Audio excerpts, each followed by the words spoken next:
Woo. Make it happen. Yeah. Welcome to the Tech School Podcast powered by DSDT. I am Josh, who is Karlos. How's it going, brother? I don't even know where to start. It's been such a long day. Oh. I'm talking to the hardest working man in showbiz, right? What time do you get up and get started, Josh? I get up at 2 a.m. You get up at 2? Yep, I get up at 2 a.m. every day during the week. So do you get 8 hours in? No. I catch up on the weekends. See, that's what I'm talking about. You young fellas, right? The young ones are the ones I'm talking about. You're right. You don't look that young. So are you more or less just, set the alarm clock, get up at 2 o'clock? Or are you one of the individuals that actually can get up without clock? Oh, no. We set about 5 alarms. 5? Yeah. Man, no. Yeah. No, 2 sir. a.m., 2:05, 2:08, 2:13, 2:25. Oh, so you really don't want to get up. I mean, it's 2 o'clock in the morning. So it's 2 o'clock in the PM somewhere else, right? Hey, but 2 a.m. is 2 a.m. when you have to wake up. Yeah. I can't even tell you the last time I had a clock. What time do you naturally get up? I get up. So last night I was up probably from I caught the beginning of the evening news at 10. Mm-hmm. So I probably stayed up till about 3:30. Okay. Go back to sleep, get up. Didn't go to the gym this morning. Didn't go to the gym. So I still was here relatively early. I have this crazy sleep pattern anyways. Mm-hmm. So it doesn't really matter. But I just can't tell you the last time I had an alarm clock. Now, my wife, on the other hand, now I'm like all morning long, I take stuff, look, turn it off. Yeah, right. Yeah, she has to have a clock, and she has weird sounds that the phone makes too.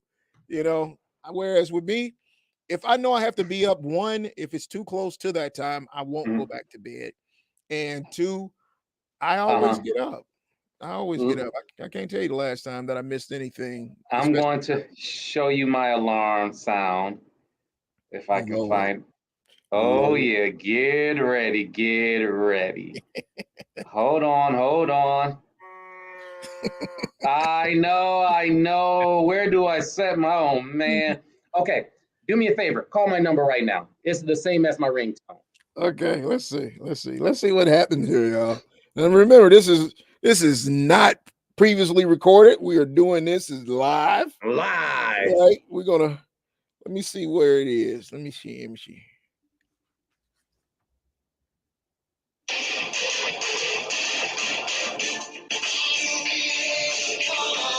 What? Is that my theme song?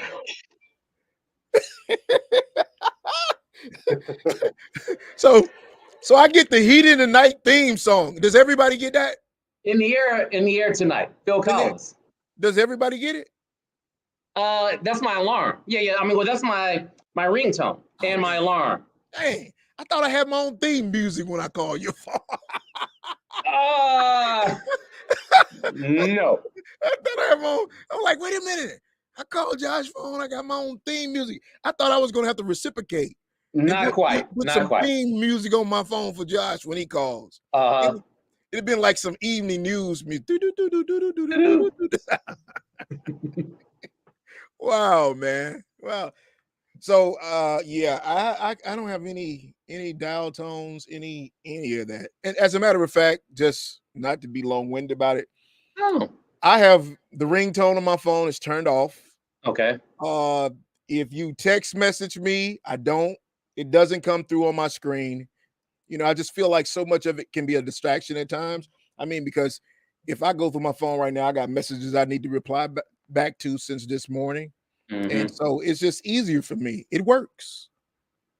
So between all the messages that here's my thing. We have this sense now in society that we need to be so connected. And Mm. people feel that whenever they send you, I sent you a message, didn't you get it? No, I didn't get it because I don't get my messages like that, you know. And it's just everything has to be instantaneous. And I'm just of the mindset, I'm so concentrating on so many other things, I can't necessarily be at your beck and call. So here, let me help you out with that, and I just turn it off. I don't get any messengers. If you're on Facebook right now, shout out to those that are watching us on Facebook right now. But if you send me an inbox or you try to call me, I'm not gonna get it because it's disconnected. You know, when I scroll back through it later on, I'll see that you sent me a message or that I need to call you or whatever. And if I'm not doing something else at the moment, I'll call you. But if I am, I'll get back to you in about 3 weeks. I'm just saying. Oh man. I'm just saying. I'll get back to you eventually. Yeah, it just depends. Some things are more important than others now. Do believe that. You know, so I have a different way with my communications that come in. But all the same, I digress. Okay. So today on the show, we're going to be talking to. We got a special guest that's coming with us. Her name is Beth Lahaie. Lahaie. I'm saying Lahaie. And Beth works with a company that DSDT is partnered with by the name of Era Solutions. And they are, for all intents and purposes, they work with military service members in order to get them placed in whatever the technical field is that they are interested in. So I think that this is a conversation that has been long overdue, as we have so many students at times asking us, what are they going to do once they have completed the program? Where will they get a job? And who will be the employers that are looking for them? And what should they have as far as the skill set? So I would love for us to have this conversation with Beth. And so why don't we just go ahead and bring her on then? Bring her on in. Bring me on. Hi, Detroit. Hi, Beth. How are you? I am awesome. I'm here in Dallas, and it's a privilege to be on with you guys. I've actually been to Detroit. Of course, I love M&M, and I love General Motors and the Motor City. Did you say you love some M&Ms? Yes, you love some. I love M&Ms and M&M. It's going to be great to see him in the Super Bowl halftime show. Yeah, I know. It's going to be awesome. Yeah. I think my son was in the 7th or 8th grade where we were playing one of Eminem's CDs and his dad threw it out the window. I was like, it's okay.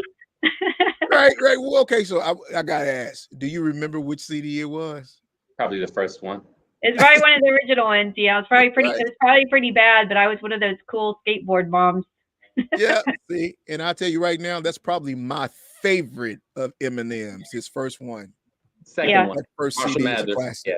Yep, that's a classic. Now I can do me some 50 Cent too, so it's okay. Right. So you say that you're coming to us out of Dallas? Yes. But I noticed that isn't the company out of Oklahoma or something? Oh, sure. Yeah. Well, some of the veterans. So I work with a large network of transitioning advisors or transition advisors, and they're spread throughout the country. And they work with different military installations and different veteran service organizations.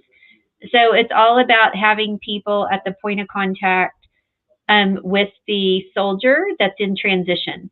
And what I mean by in transition, typically they're in their last 180 days of service.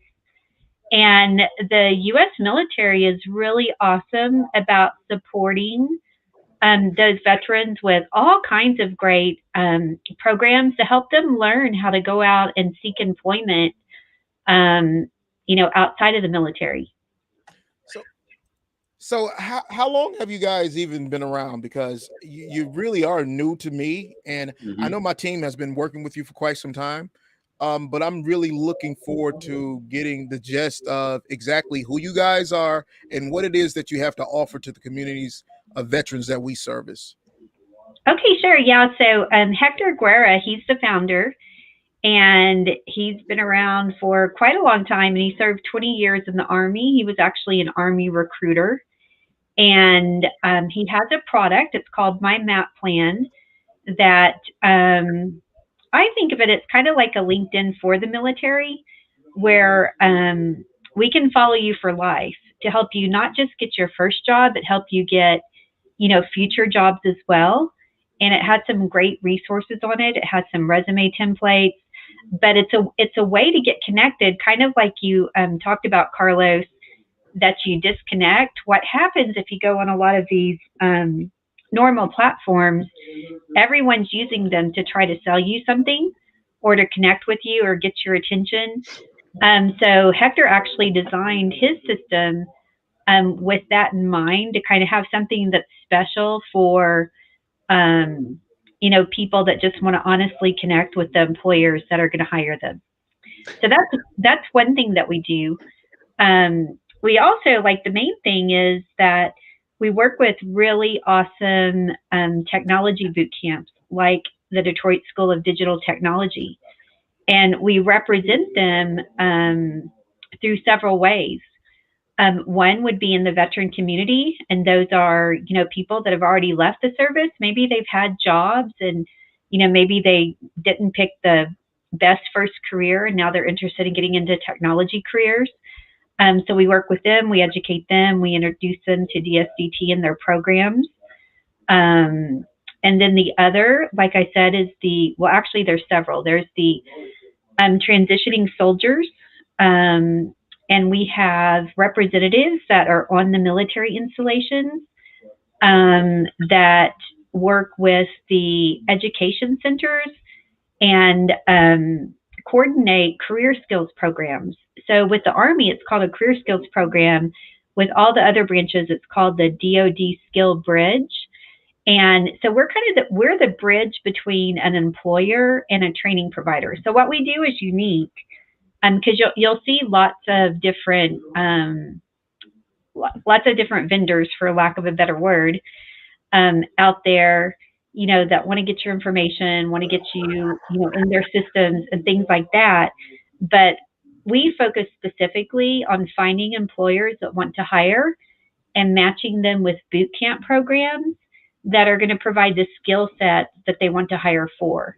And, you know, it's a way to, well, there's different levels of programs, but if you have a high school degree only, you know, we're going to give you the resources you need and get you into the right program for you. If you are an advanced rocket scientist, you know, we're going to make some different kind of recommendations for you.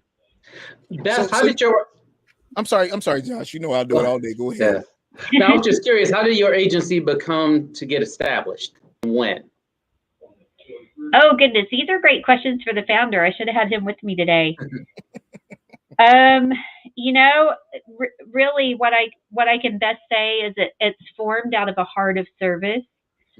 And the only people that work with us or alongside us are people that were either in the military and served themselves, some retired, some, you know, disabled, what they call, so we're a disabled veteran-owned small business, what you see as service disabled veteran-owned small business, the SDVOSB, and military spouses. So I'm, you know, I kind of fall into that category. I've been,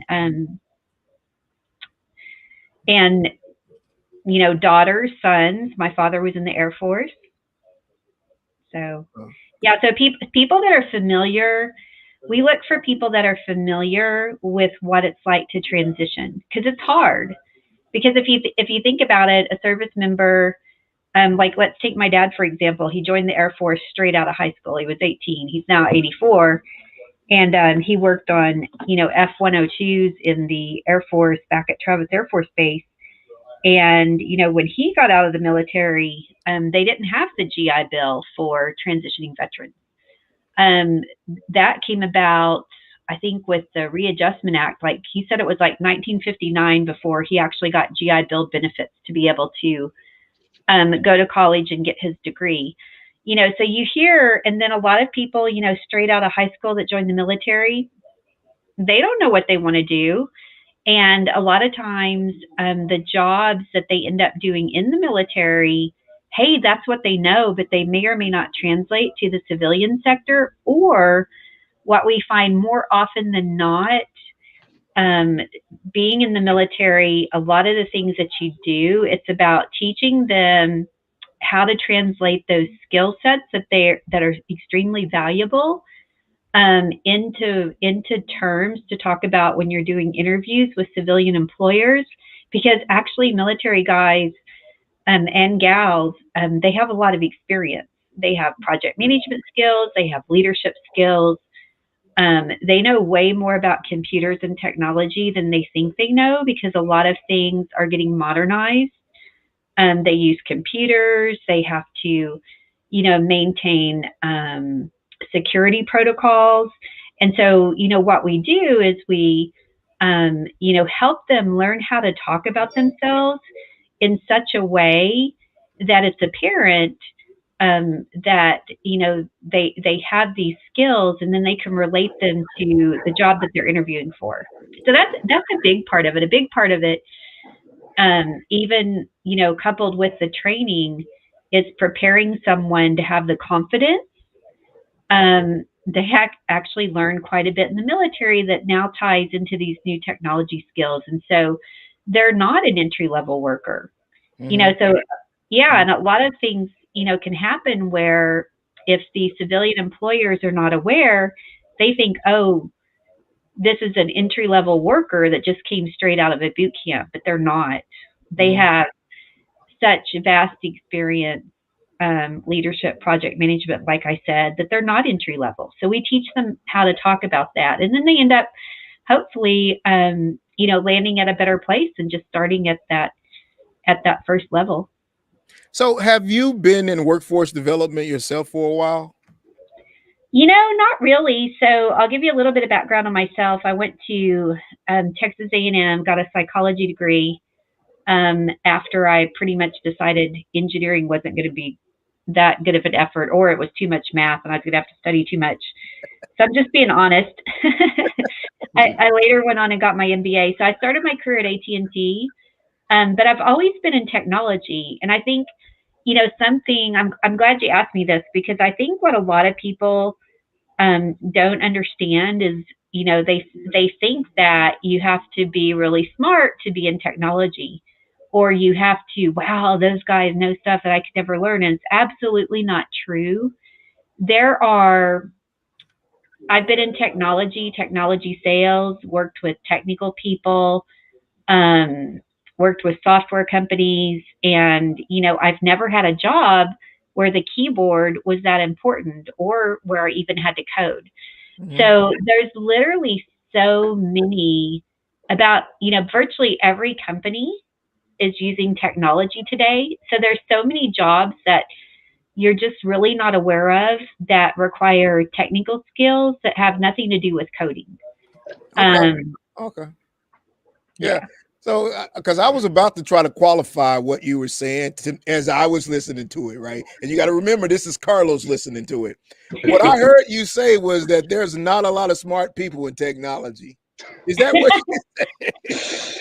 No, I'm saying a lot of times people tell them, yeah, well, sometimes, because there is this really awesome book, and I hope there's a bunch of really liberal arts-minded people out there, or creative or music people, because I know that the Detroit School has their music production, and I hope all of you guys are listening, because if that's what your passion is, if your passion is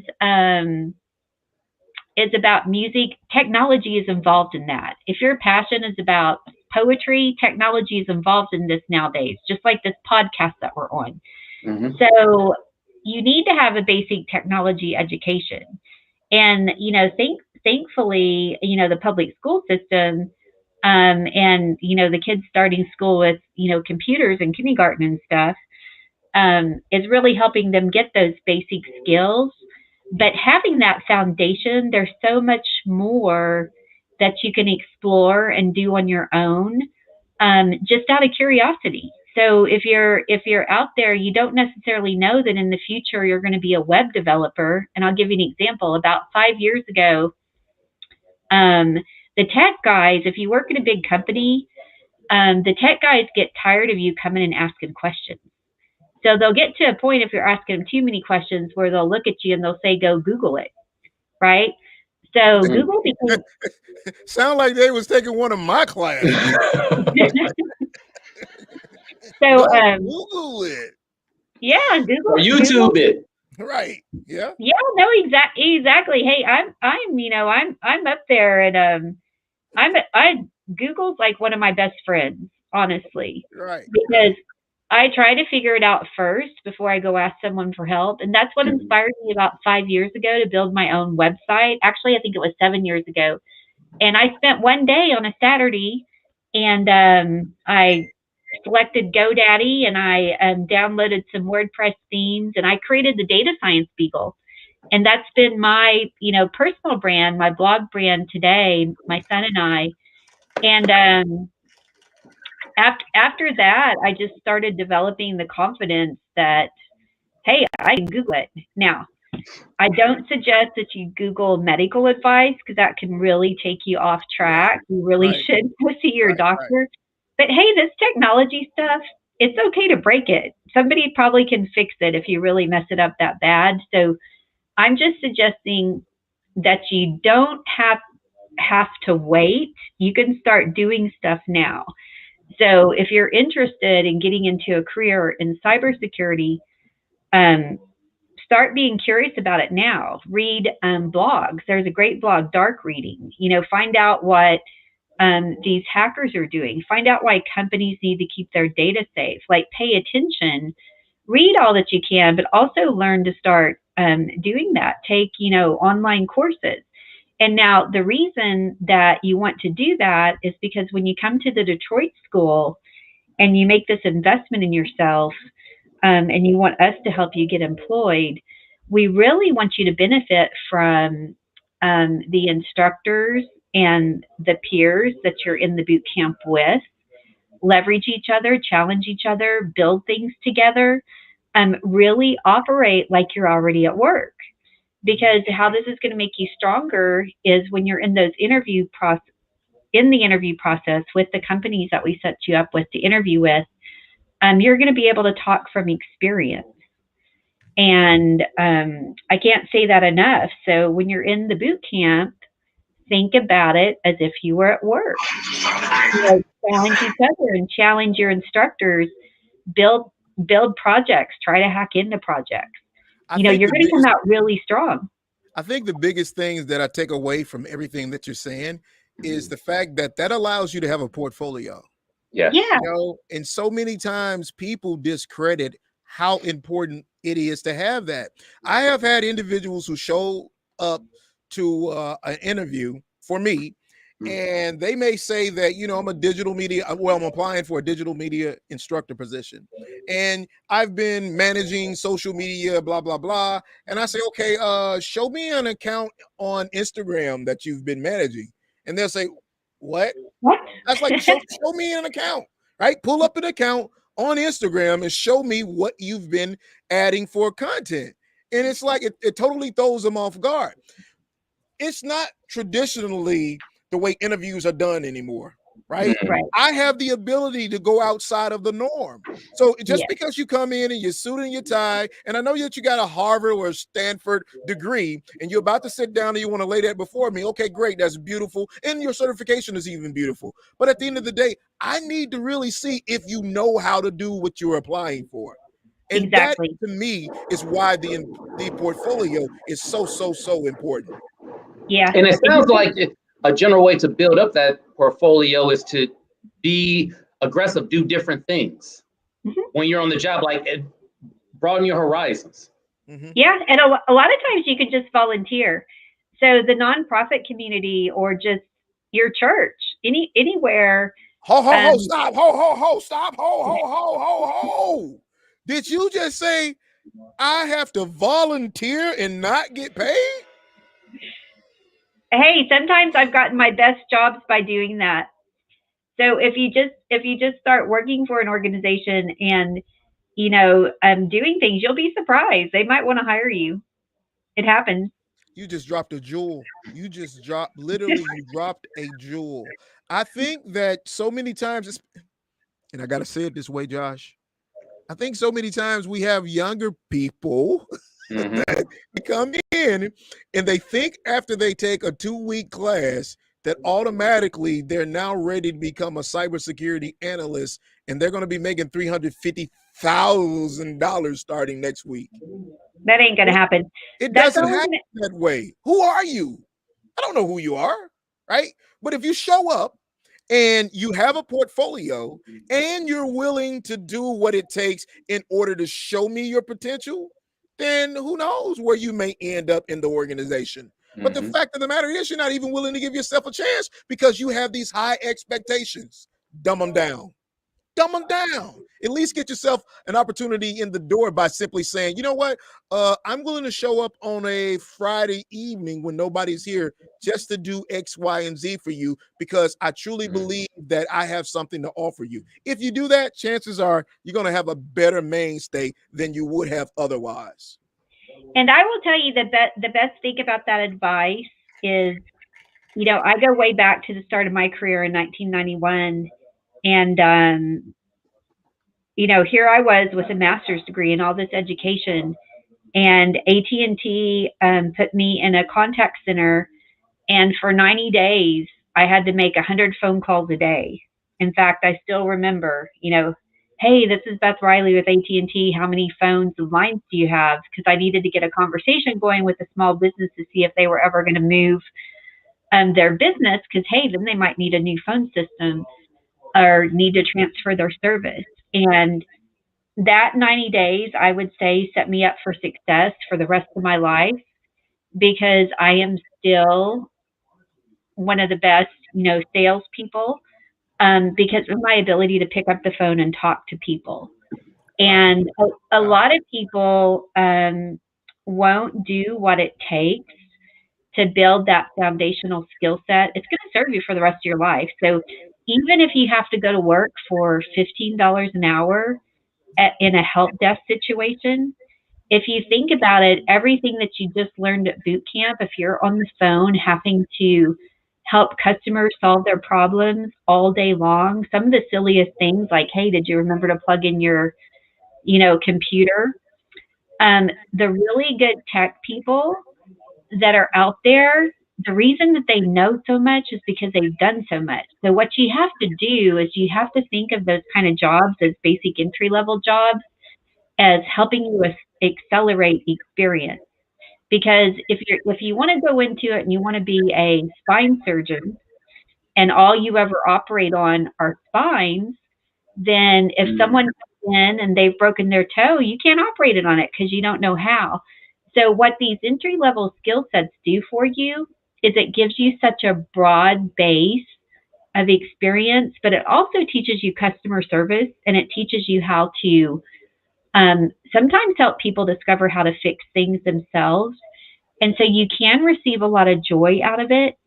And I will tell you this, for anybody out there that's willing to do that type work, at least for 6 months to a year, it's going to be extremely valuable to you because I can see that in the future that people that are able to problem solve, have conversations with people, actually talk to people, not just, you know, be connected digitally, that's going to be a rare skill set.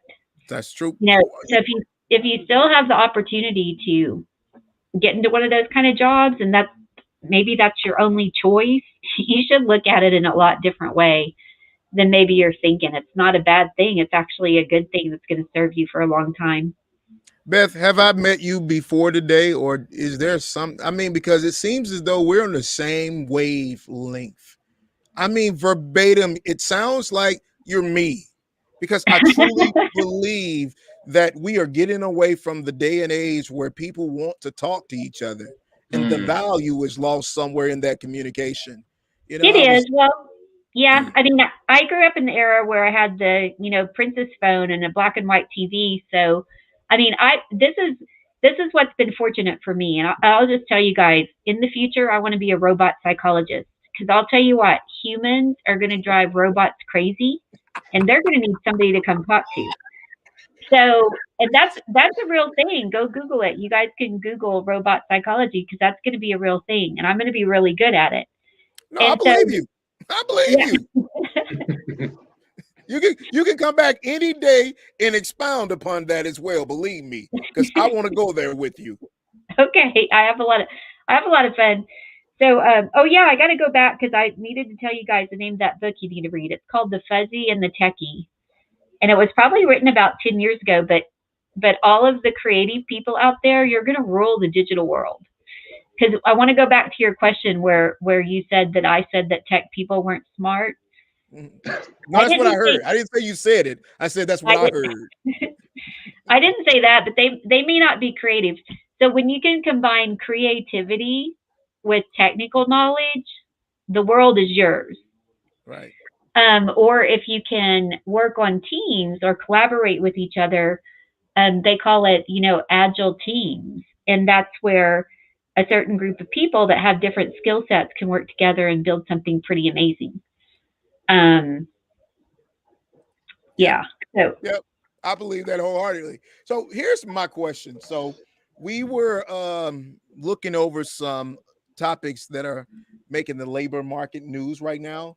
And one of those conversations were about Amazon and how they were about to double what they were paying some of their workers. Yeah, so let me talk about this. Okay, yeah, why is this so exciting? Huh? Why is this so exciting? Well, the reason is there's a shortage. There's a shortage of this tech talent. There's a shortage of people out there. So it's called supply and demand. So they're having to pay more to steal people away from other companies. It's kind of like the cell phone market. Everybody in the world has a mobile phone now. So all that AT&T, Verizon, and T-Mobile can do is steal each other's customers. Does that make sense? It makes a lot of sense, right? Yeah. It's the same way with the tech workers. They're having to steal from each other. So the salaries keep going up. Now, coming out of a boot camp, you got to get those skills and you got to get that knowledge and you got to get experience to start to play in that game of being stolen for those higher wages. So it's good and you should be happy that somebody somewhere is getting those higher wages, but you got to work your way up to that. Okay, so you're saying now, let me, because again, this is how Karlos hears things. They're not paying $350,000 to anyone. Oh, wait, hold on now. No, that's they are. Not what it said. They are. You have to be qualified. There you go. They're not paying it to Karlos that walks in with his A+ certificate, and I'm looking for a cybersecurity analyst job because I got A+. So they're not going to give $350K to me, correct? You know what? I will never say never. If you're like a really good salesperson, it's possible. I will never say never, but probably not for doing one of the keyboard jobs or something like that. That's true. And you know what, though? I mean, seriously speaking, though, because she's right. She's absolutely right. I truly believe, because I've had it happen to me on a number of occasions, I'd have an individual come in and they sell themselves to me. And I'm all in. I believe them, but I have this saying, and I don't often like to do this, but I'm going to say it. I have this saying where I say that the devil can only masquerade for so long. Now, that is one thing, but I was actually referring to the fact that if you're a good salesperson and you can talk technology, you could probably land a job somewhere with a big quota and make that kind of money. Great. You just got to be able to show up and show out when you land that position. Yeah. Right? It's easy to sell yourself because, especially think about it, if you've been on 25 different interviews already, you kind of learn the whole, spiel and going in and out. You know what the employers are really looking for if you're really paying attention to what they're saying. After 25, your 25th interview, if you're not landing the job, then something's really wrong. Something's really wrong. And I'm going to say it that way because I don't want to say it the way that I was going to say it. No. Keep it that way. Something's really wrong after interview 25, and you have to start to take inventory of what's going on. I often tell my team, and I know, Beth, you just said that you were in sales early on. I say to my admissions team, make sure when you're talking to prospective students, you listen to them. Listen to them. Is education, tech education, great for everybody? No, it's not. Right? We shouldn't just be signing up people to take your classes because you think that you have this great, beautiful, grandiose whatever. That's not why we're here. I happen to believe that we're doing a phenomenal job at helping people in their lives where they are as they're trying to transition to where they want to be. That's why we're here. And it's not about simply just selling classes. No, it's not. And with that being said, us talking about salaries and whatnot, what are the 10 top tech jobs in demand for 2022? We're learning more about that too, right, guys? Yeah, that's true. Yeah, so there's a lot, and one field that always tops the list is data science. You guys have heard about data science, and psychologists were really some of the first data scientists just doing experiments, and thinking about measuring outcomes. So if you're a person that knows how to use Excel, you could, transition into maybe learning the structured query language, SQL, maybe learning a programming language called Python, and, start to pick up skills that help businesses manage their data. So there's a way to get into that without having to go to school to be a PhD. Now the mathematics and the things in the past that people had to have knowledge of to create those algorithms, there's software tools out there now from Microsoft, Power BI, Tableau, different things like that. They do the heavy lifting of the mathematical equations underneath that beautiful software. So when you learn how to use those tools, and if you understand, you possibly, can get one of those, I think it's a little bit small, but one of those database administrators it would give you the foundational knowledge to start getting more education to get into one of those fields.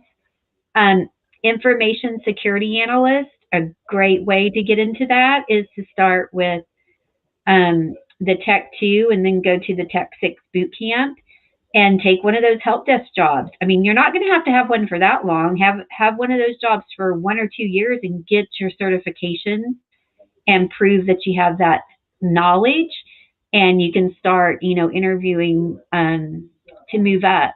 So web developer, hey, if I wanted to go into that, I just need to take my, building website skills a little bit deeper, get some coding knowledge, and actually start, building websites for people using the actual code. And so I think that's very doable. What else is out there? Computer. Let's see here. Computer and information systems manager. Yeah. Well, can you also break down, like, when you say the 25th percentile, 50th percentile, 75th percentile, what does that mean exactly? Does it mean entry level, experience, well experienced? Oh, there you go. Yeah. Yeah, and you know what? A great thing to do is, and this is where, we're talking about ERA Solutions here in our partnership with DSDT. We might put you into an apprenticeship after you go to the boot camp. So if there's a company out there, you're going to get more training and have a mentor, at that company that's going to work with you for a year before they turn you out on your own. So apprenticeships is a good way to go. Internships, unpaid internships. If you can get a company to let you come in and, work alongside someone for 90 days that can mentor you, that's going to give you that practical experience. Wow. Jules, I'm telling you, I am so glad that you came on today, Beth, because this is definitively something that we needed to have. We have students that are constantly considering what is that next step after they take these classes. Do I get the certification? What if I don't have the certification? What's going to happen? So having you to actually give some verbiage to what that expectation is, then it definitively helps us all in the long run. If there was one thing, and I don't, if there was one thing that you could share with the student that's on the other side of this camera and they're considering taking DSDT and thereafter they were looking for employment in technology, what would that information look like that you would give to them? I would just honestly say, because I deal with a large number of young people wanting to get into these careers. I would say stop thinking and start doing. Your grandma needs your help setting up her new phone that she got for Christmas.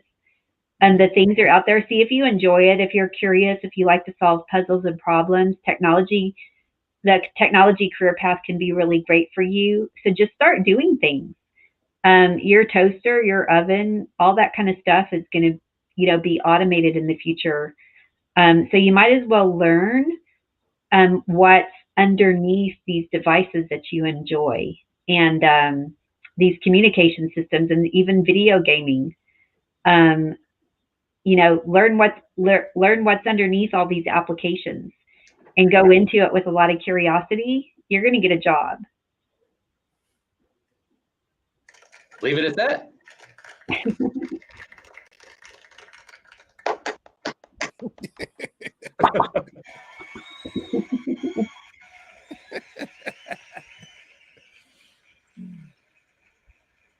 Well, Beth, thank you very much for coming on and giving us your perspective.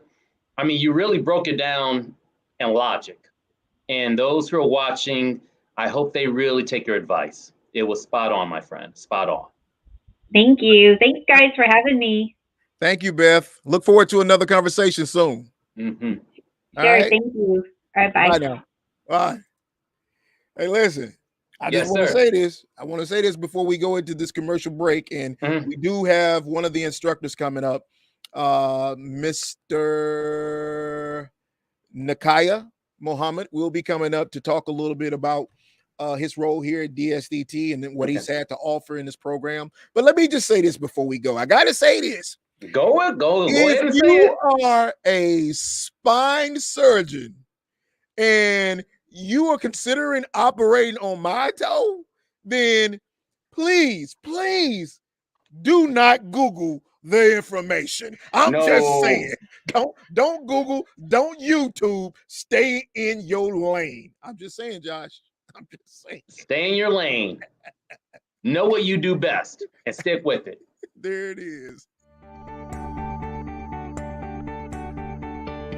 Right now, there are job opportunities in the tech industry we can train you for. In our newly renovated state-of-the-art facility, classes are beginning monthly in cybersecurity, drone technology, digital marketing, computer programming, film production, and many, many others.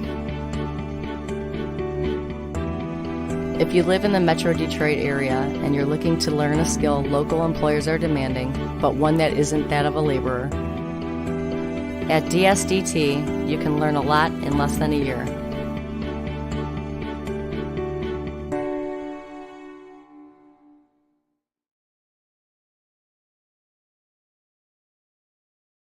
Hello, I'm Jason Stemmer.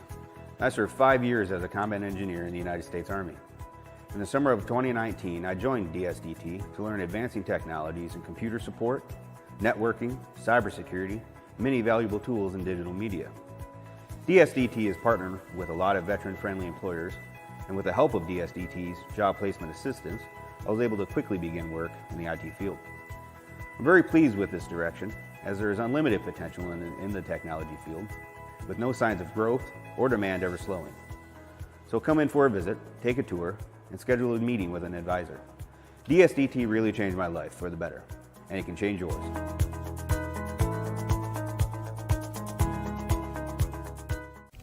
At a Detroit School for Digital Technology, we strive to provide students who are willing to learn new and exciting skill sets with a quality education in cutting-edge film technology to include recording in HD and 4K formats, drone videography, editing, and state-of-the-art color grading. Our instructors are friendly, knowledgeable industry professionals who are willing to teach. For more information, call us at 313-263-4200 or visit us on the web at dsdt.tech.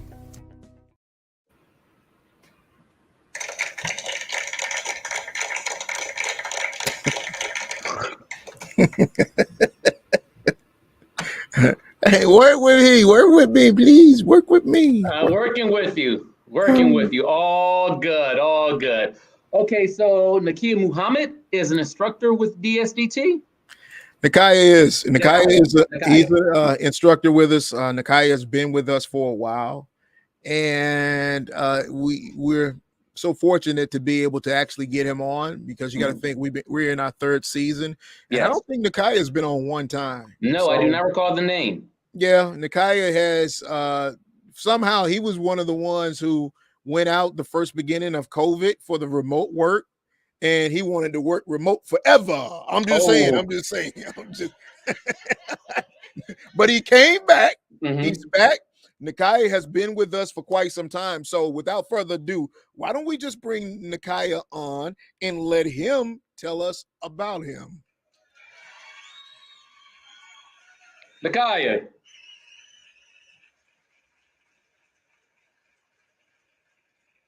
I think unmute. Yeah, that might help just a little bit. Just a tad bit. How's it going, fellas? Going well. How are you, brother? I'm well. I cannot complain. Yes. Well, thank you for joining us. And tell us a little bit more about yourself.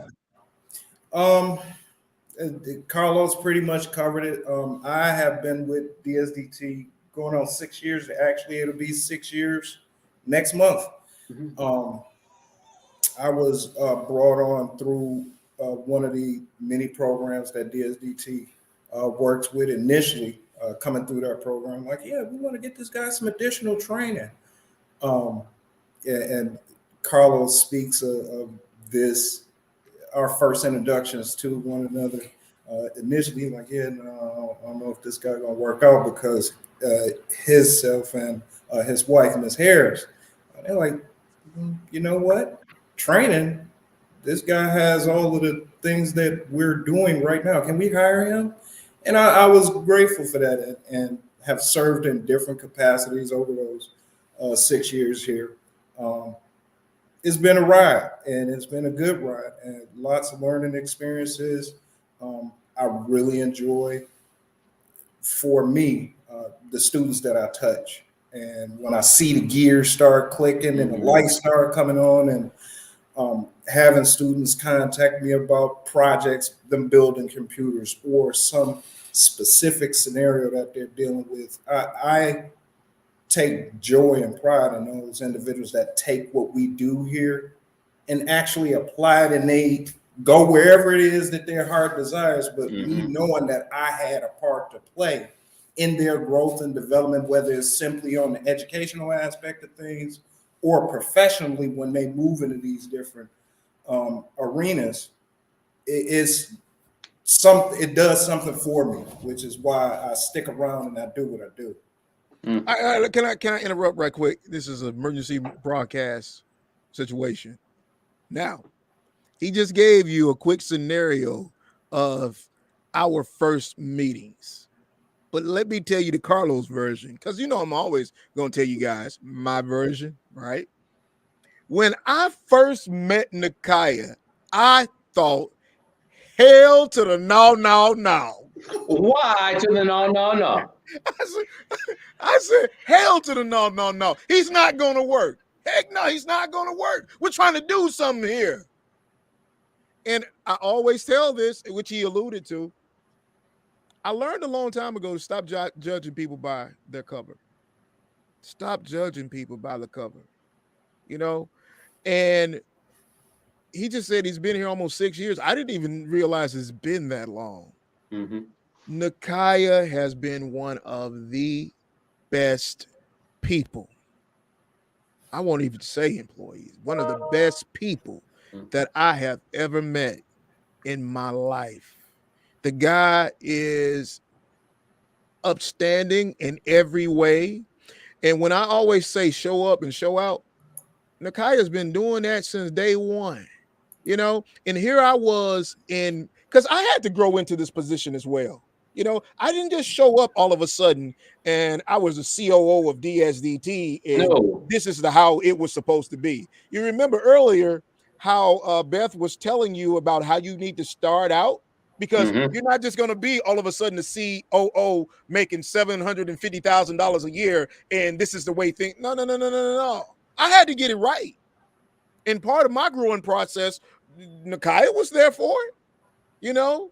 And the one thing that I don't mind saying at all, man, I have loved this man. I love this man. And I'm always, you know, I'm team Nakia. I don't care what nobody say, what goes on. And he knows I am, you know? And even though I made the statement a minute ago that he never wanted to come back from being a remote worker, he knows it's true. If I can do it from home, the same thing I'm doing here, I can do it from home. Why do I need to drive? Man, take my gas. It's going back up. You know, that's additional savings. Yeah, but aside from that, we put some time in here at DSDT. Yeah, we've grinded this thing out. You know, it's been a bunch of love and a lot of sacrifice on everybody's part. Not just Karlos and Jamie and Lisa and the figureheads, but everybody, especially those that have been with us for 6 years. It's been a lot of sacrifices in order to ensure that our students get exactly what they need in order to be successful. Right, Nakia? Yes, sir. All right, so don't let me take your shine. I apologize. It might happen again.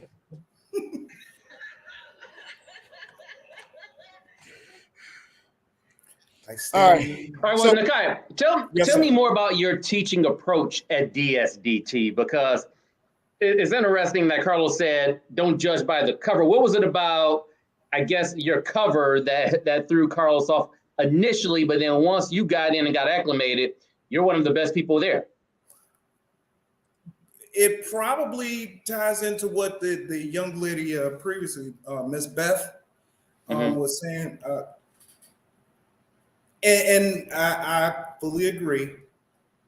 Coming in the door,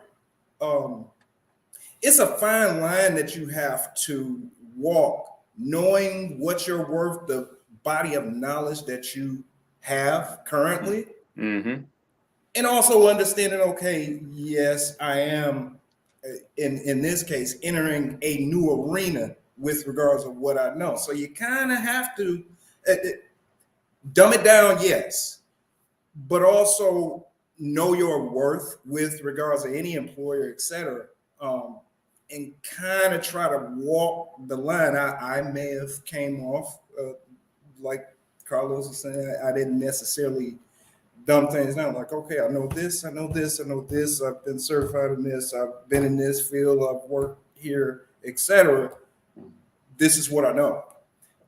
And some of the things that I pass on to students, know what you know, have documentation and information to back you up and be able to show those things that you know. But at the same time, same thing with my beginnings in the field, one of the largest nonprofits here in the city. I started out volunteering for them. That was really one of my segues into the IT field in general, because I was working with this nonprofit, of course, that did not have funding to pay for somebody with my particular skill set or somebody as an IT professional. But at the end of the day, it was, what can I do to help this nonprofit that I'm working for right now to put on those programs and things that they do better based on the technology that they have, or other technology that they might be able to incorporate. With regards to my teaching style, I let my students know on day one, number one, yes, this is brand new information. And for some, walking into brand new situations is the equivalent of walking up on stage and you've never been on stage before. You get stage fright. You feel like a deer in headlights, like, oh my God, what do I do here? It's just information at the end of the day. Yes, it's new. Yes, it's going to take a little bit of acclimating to get used to. It's just like the lawyer, the plumber, the electrician, they all have their own particular language, modes of work that they utilize. Same thing in this IT field. So yes, it's going to be a lot of new information.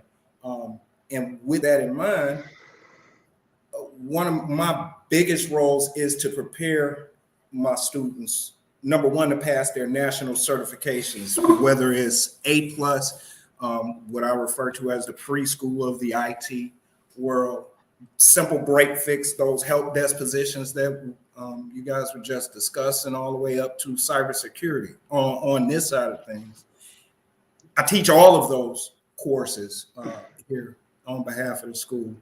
And major thing that I stress to my students, look, I'm not the fun instructor, more or less.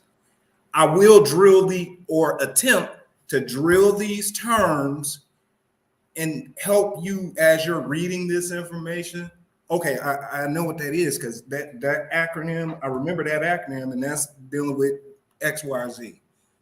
That's me in general. And I've had, well, can you play some games? Well, I'm not here to play with you today.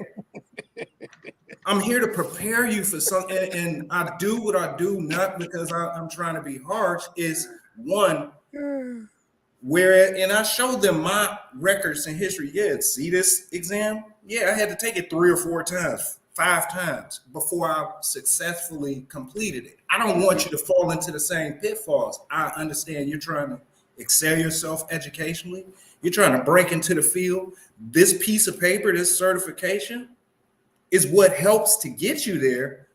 So I'm not focused on the fun. I'm trying to help you get ready for this test and help you to prepare for those things that, like with the Karlos, hey, I want you to do X, Y, or Z. Or can you tell me about, I want you to have that background knowledge and say, oh yeah, we went over, or we've discussed PF Sense firewall, AT&T OSIM SIEM system. I'm familiar with those that's why I personally do it. Other instructors, they might, yeah, I like this instructor, that instructor. Clearly, yeah.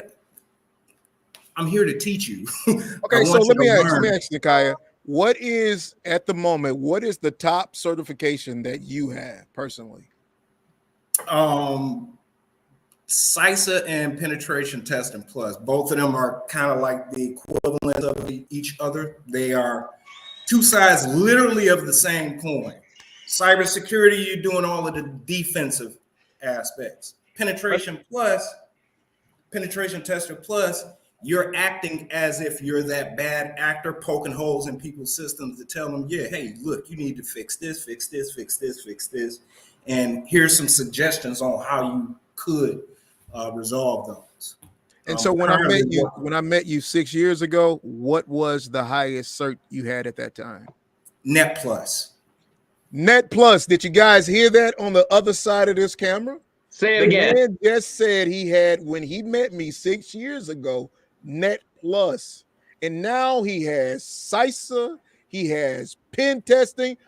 This is one of those moments where I give you, you can.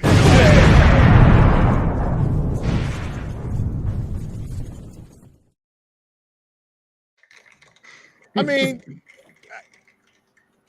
what more do I have to say? I think time and time again, Josh, we bring instructors on and we like to flex the fact that they're qualified.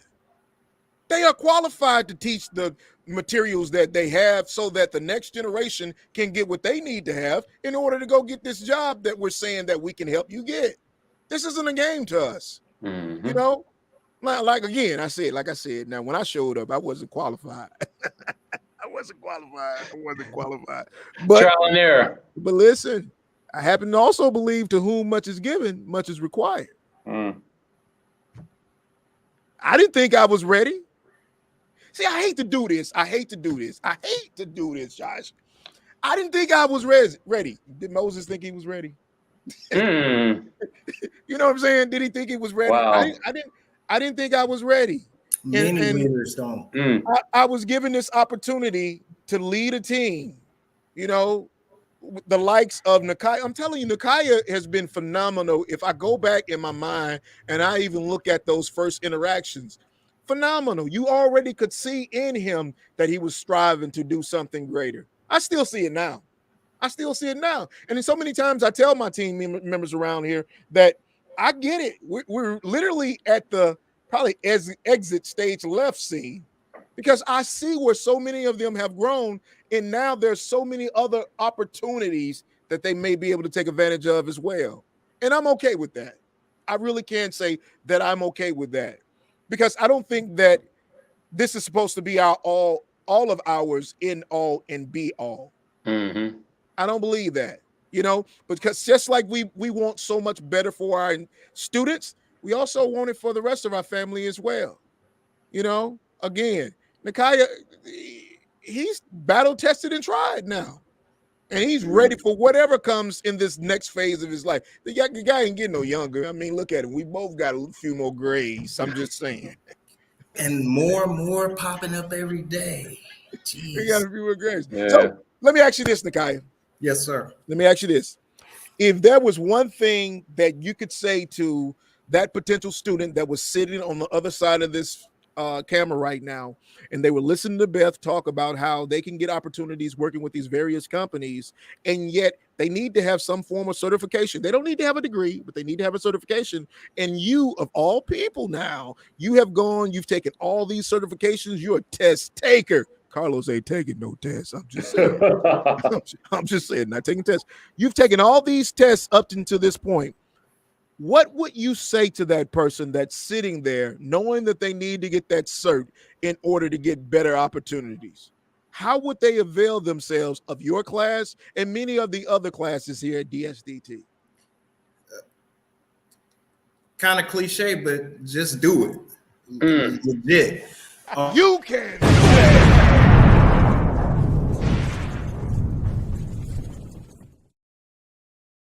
Myself and with my cybersecurity students, I have to point out to them, I use myself as the example to give them that sense of, okay, yeah, this guy been in the field in various capacities over 20 years, but at some point he started out where I was.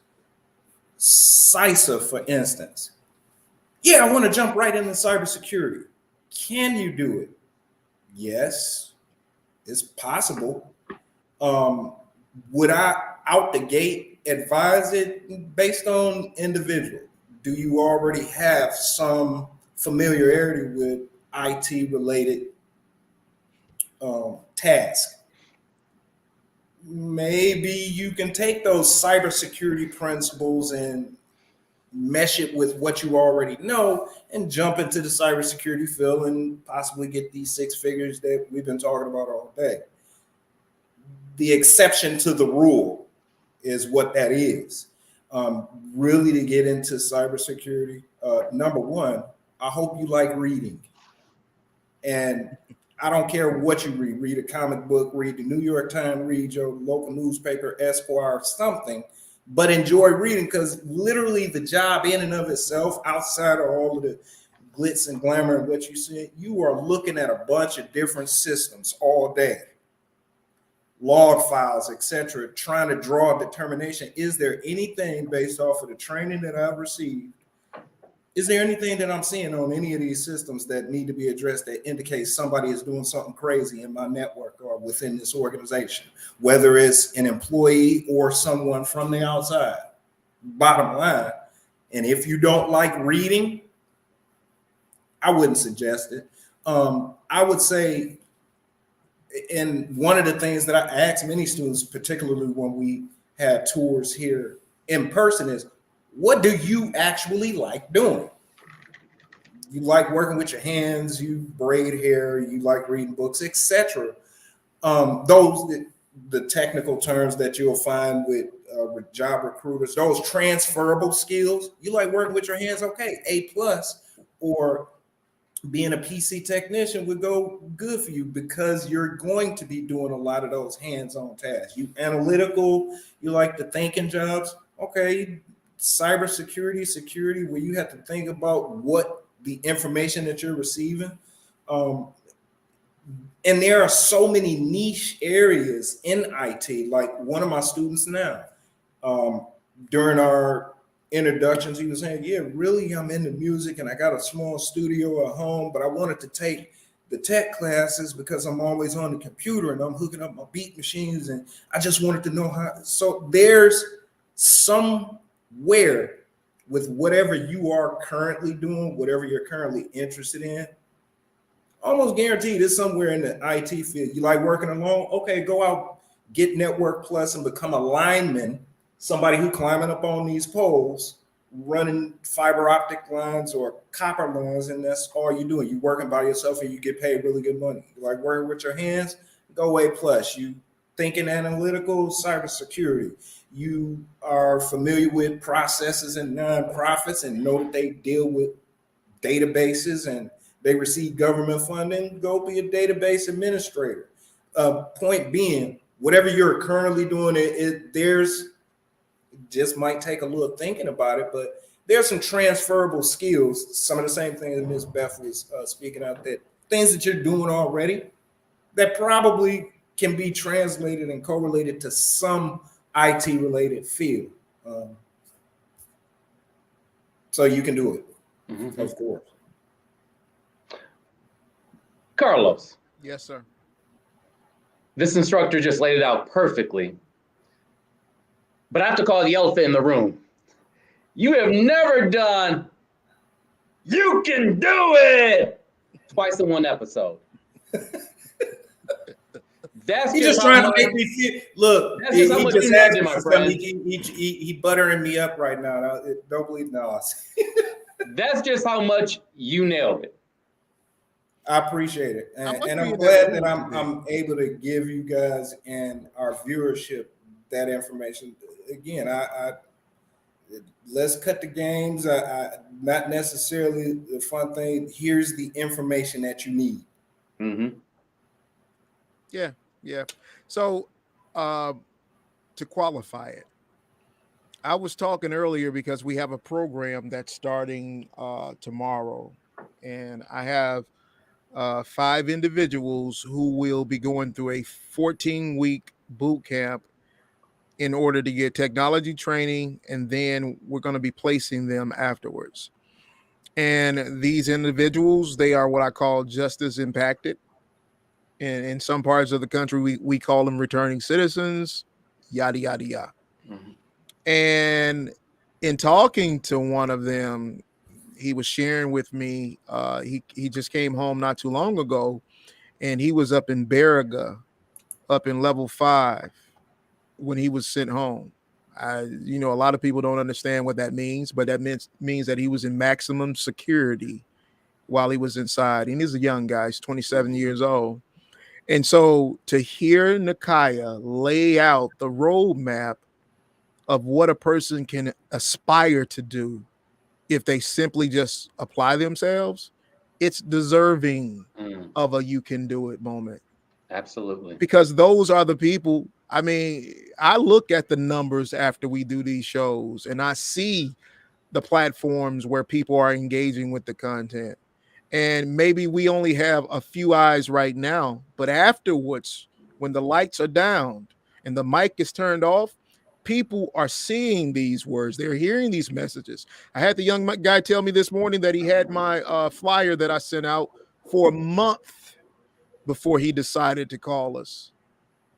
To me, that's impactful. And those are the stories as to why we show up to do what we do. People don't know unless we tell them. Nakia is a prime example of what happens when you simply show up and show out. And probably the biggest and the greatest thing that a Nakia and a Karlos has gotten out of DSDT, and I'm talking we have gotten served, it's the fact that we received a support system unlike probably anything we've ever had in the past. Not saying that you didn't have one. I'm just saying we had a hell of a one.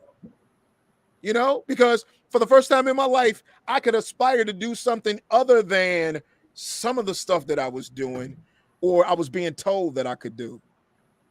Now I got a guy sitting here I'm talking to after 6 years. He's telling me he's got certifications in cybersecurity and ethical hacking. Next thing you know, he's going to tell me he's on the list with Mr. Number 54 in the world. You know what I'm saying? Before about that, don't you do that? Don't you do that? You know what, Karlos? With regards to that, and 54, He's an N54. Even as a professional, and here's another jewel that I would offer to individuals: know when you are at the limit of your personal knowledge, and don't be afraid to ask for help. I guarantee you, I know some things. I've experienced some things, but when it comes down to hacking or cybersecurity, and I've hit that roadblock, I guarantee you I will call 54. Hey, look, I did this, I did this, I did this, I tried this. I know I get this.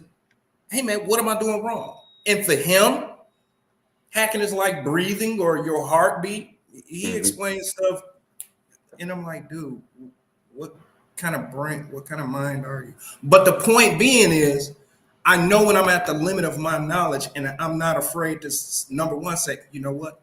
I don't know, but I can find out. And number two, going to those individuals that have that particular body of knowledge, or using the Googles, or looking at some of these technical forums, cybersecurity websites, et cetera, to find that particular information out. Not afraid to do it in the least. And that's not a weakness, that's actually a strength, showing that, one, I recognize that I may have some weaknesses or deficiencies, or might not have a particular body of knowledge, but I'm not afraid to say that and go out and do the work to obtain that particular information as well. And most of the time we're trying to save face. Yeah, and I tell you, like with the testing environment, I tell my students, look, you got roughly 90 questions in 90 minutes. You do not have time to, it might kind of, it's either you know the information or you don't. You don't know the information, hit that flag for review, come back to it. Maybe right at that particular moment, you just can't recall the information. Maybe it's you just don't know the information, but either way, don't let your clock continue to tick while you're sitting there on that one question where there might have been 10, 15 other questions that you are actually familiar with the information and you can answer, and you can score a whole lot better. Tying into that whole knowing your limitations thing, and ask for help. There are individuals that are out there, and another one, I'm sorry, they're coming up as we're speaking. Don't be the proverbial bobblehead. Anybody got questions? Again, you know that you don't really get it, you don't understand, and you the proverbial, yep, I'm good. Everything's great. And you really don't get it. Myself, other instructors, you're doing yourself a disservice, because I don't know what you don't know unless you verbalize, hey, I don't actually get it. And then we can go into using other tools and resources to try to help you to get it. But if you, I got it, and you don't say anything, how can I help you? So know when you don't know and ask for the help. You'll probably get the assistance that you need. Yeah, hands down. True story. Nakia makes personal reference to number 54 simply because there was a time when he and number 54 were the instructors around here. And so definitely there's a close camaraderie there that, you know, you can even hear it in the conversation there. Nakia, we appreciate you, sir. Appreciate you showing up and showing out today. I know it's been a long time coming. Thank you for having me. Yeah, absolutely. Thank you. And you just reminded me as well, because I know that it slipped my mind in the morning meetings. We have to set up what I'm calling, and in case nobody's heard it, I'm calling Hack Your Future. That's the title, right? And I want to bring Curtis back. I want to have a number of you guys. We're going to do some sort of virtual seminar for our students. And I don't know if we'll open it necessarily to the public, but definitely to our students, present and old, so that we can kind of give some tidbits of tips as to how you can begin to get into the tech industry, get into some of those positions that you want.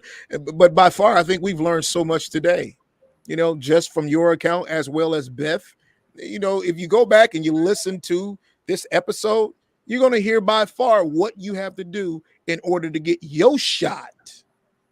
I'm not going to say opportunity, your shot in order for you to get a shot at what it is that you see yourself doing in the long term. But I can guarantee you this too. I'm gonna let you go, Nakia, but I can guarantee you what you see yourself doing in the long term is not what you're probably gonna be doing. Think about that. I never had any clue as to right now. Did you, Nakia? Right? Nope, I saw something completely different at this stage of the game in my life. Now I know Josh was going to be Mr. Football. Like he was going to be like, "What are you going to be paying for the Lions?" I'm just asking. Josh was going to be Mr. Football. Tight end. Right? He was going tight end. Yeah. You was going to step in Barry shoes. Tight end. Barry shoes. Tight end. Tight end. Did you have any idea that when you grew up that this is where your road would lead you? No. Now I would probably be safe to say that not many of us that have reached these ages actually envision this. No. Whatever it is, mm-hmm. Whatever it is, the good and the bad, we never envisioned it. So be careful what you're wishing for. You may not get it as though you foresee it, but you're definitely going to get the fortune of the skill sets that you're acquiring along the way. And that's regardless of where you are now. All right. Nakia, thank you, sir. Thank you, folks. Season 3 is hot. What'd you say, Josh? Season 3 is hot. Season 3 is hot. Yeah, right. We're getting a bunch of different discussions going on about everything DSDT, about everything that's happening in the tech world, and about everything. Everything about everything. Everything that's everything. Yes. I appreciate you today, sir. Likewise, brother. I appreciate you as well. So I will see you next week. Most definitely you will. All right. Well, this is the Tech School Podcast powered by DSDT. Karlos, I'm Josh. See ya. See ya.